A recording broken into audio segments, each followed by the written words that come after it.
আসসালামু আলাইকুম। বাংলা বিষয়ের উপর মডেল টেস্ট ১০টি প্রশ্ন। আছেন জব সলিউশন স্কুলের সাথে। নিচের কোন বানানটি শুদ্ধ? শুদ্ধ বানান হচ্ছে ৪টি অপশনের মধ্যে ম দন্তন্বয় দীর্ঘী মধ্যস্বয় দীর্ঘী মনীষী, এটি শুদ্ধ। এক্সাইজ ডিউটি এর পরিভাষা কি? এক্সাইজ ডিউটি এর পরিভাষা হলো আবগারি শুল্ক।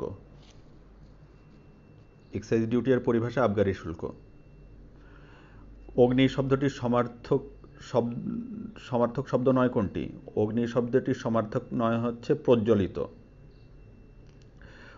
অন্য যে অপশনগুলো আছে পাবক, পাবক, তারপরে বন্যাস্বর, সর্বসূচি, এই তিনটি হচ্ছে অগ্নি শব্দের সমার্থক শব্দ। সমার্থক শব্দ নয় হচ্ছে প্রজ্বলিত।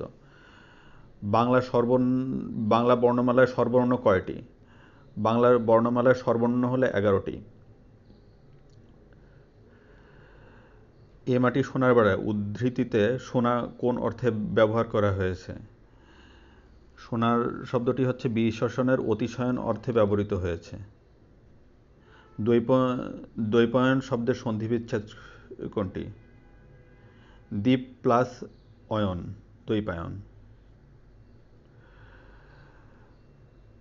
তৎসম শব্দের ব্যবহার কোন রীতিতে সবচেয়ে বেশি? তৎসম শব্দের ব্যবহার হচ্ছে সাধু রীতিতে সবচেয়ে বেশি। বাংলা সাহিত্যের গদ্যের সূচনা শুরু হয় কোন শতকে? 4টি অপশনের মধ্যে থেকে বাংলা সাহিত্যে গদ্যের সূচনা হয় 19 শতকে। কুলীন সর্বস্ব নাটকটি কার লেখা? কুলীন সর্বস্ব নাটকটি হচ্ছে রামনারায়ণ তর্করত্নের লেখা। সৈয়দ মুজতবা আলীর প্রবন্ধ গ্রন্থ কোনটি? সৈয়দ মুজতবা আলীর প্রবন্ধ গ্রন্থ হল পঞ্চতন্ত্র। আজকের ভিডিওটি এ পর্যন্তই। ভিডিওটি ভালো লেগে থাকলে আমার চ্যানেলটি সাবস্ক্রাইব করুন এবং পাশে থাকা বেল আইকনটি প্রেস করুন। সবাই ভালো থাকবেন, সুস্থ থাকবেন। ধন্যবাদ। আসসালামু আলাইকুম।